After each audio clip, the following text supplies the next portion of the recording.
Hey everyone, welcome back, and this is my review of Selector Spread WIXOSS, Episode 5. Damn.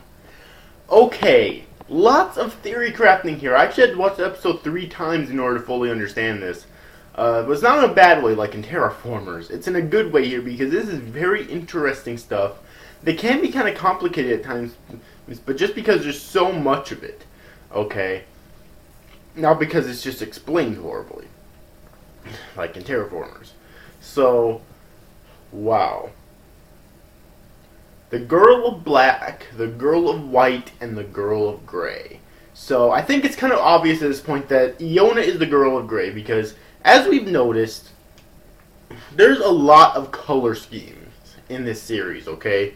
Like, each LRIG seems to have some sort of a color scheme, okay? And with Iona, in her card, it's actually gray, okay? Because she seems to be the wild card. She's not black or white. She doesn't know in what direction that she wants to go. However, Mayu is obvious villain, obvious main villain. She's obvious girl of black. Even though both her and Tama have the color scheme white. What I think happened was that Mayu was the girl of black, and she desperately wanted to become the girl of white. Okay, but that's not something you can really do because it's easy. Really, you can think of it this way, all right? It's easy to corrupt good. It's not easy to cure corruption. And that's exactly the way you can look at it, because I think that Mayu at some point in the past might have been white as well, but she got corrupted, and she desperately wanted to become white again, but she couldn't. However, she did somehow manage to, my theory is that she somehow managed to, like, put Tama in a card and erase her memories. So then she could actually become white again. But she's still evil. Just because she's become the girl of white again, she's still evil. That corruption hasn't really left her.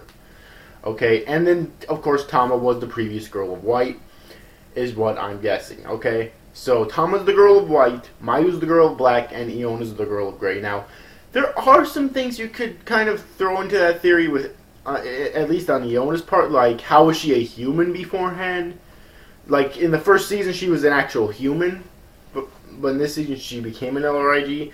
I mean, you could say that maybe she was an LRG before that, so she was just re-becoming an LRIG again in this season. I mean, that's something that you could definitely say. Or maybe the girl of black, the girl in white, and the girl of gray were never originally LRIGs. Okay. So maybe all three of them were originally humans. That's an interesting theory as well. But I really think that Mayu is going to tie into exactly the creation of WIXOSS and the LRIGs to begin with and Selectors, which I really hope that they go into in this season. I'm telling you right now. I mean, this is episode 5. It'll be 12 episodes again, I think. So,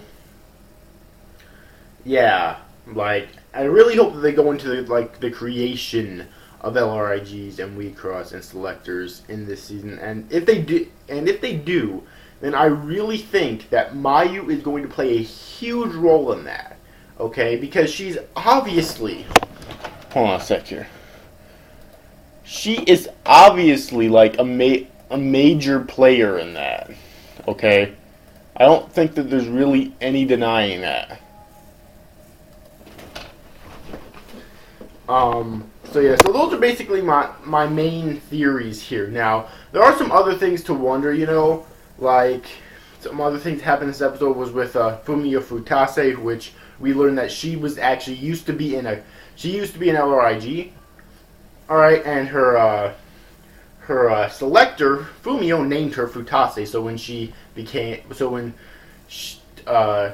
Fumio became an eternal girl,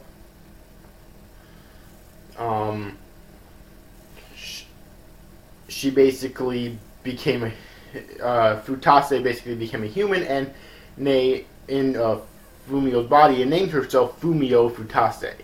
Okay. Now, here's the thing I really wonder, though. When we get the flashbacks, Futase seems to keep saying that she doesn't remember anything, similar to Tama, okay? That she doesn't remember her past and whatnot, which I would wonder why. I'm not sure if she would be a major player in this as well, but I would wonder why. Unless that was just a lie to get Fumio to finally battle. But I really think that Fumio knows a lot more, or Fumio Futase knows a lot more than she's claiming that she does. Because she has to. I mean, she's a selector. She did seem kind of bummed whenever Fumio said that she didn't want to battle in the past. And so now I think that she really knows more than what she's letting on. Okay? Also, what happened to Fumio after she became an Eternal Girl? Because she doesn't really seem to be in an LRIG for Fumio Futase. So what happened to her? I mean, she obviously has to be an LRIG, but whose LRIG did she become? That's a really interesting question as well that I really hope that they cover in later episodes. So, wow, that was a mouthful. But all in all, amazing episode, okay? Like, the most interesting thing about this episode is the foreshadowing about the girl of white, the girl of black, and the girl of gray, definitely, okay? And it makes me think that maybe the three of them used to be friends, or maybe they were actually arch enemies, and the three of them together created the game of WIXOSS to settle their differences or something. Okay, it's very interesting, and I really love this episode. So I think that's about it, though. If you have yet to see this week's episode of Selector Spread WIXOSS, then I definitely recommend that you do. It was really fucking good. Lots of theory crafting capable in this episode, okay? Damn. Also, what's with the white room? That's another huge fucking mystery. Like, Mayu seems to be always in the white room. I don't think she's ever left it in this entire series. But what is with the fucking white room, though? I don't get it at all. So yeah, but anyways, overall, hope you enjoyed this review, guys. That's you guys. Thank you for watching. Bye-bye.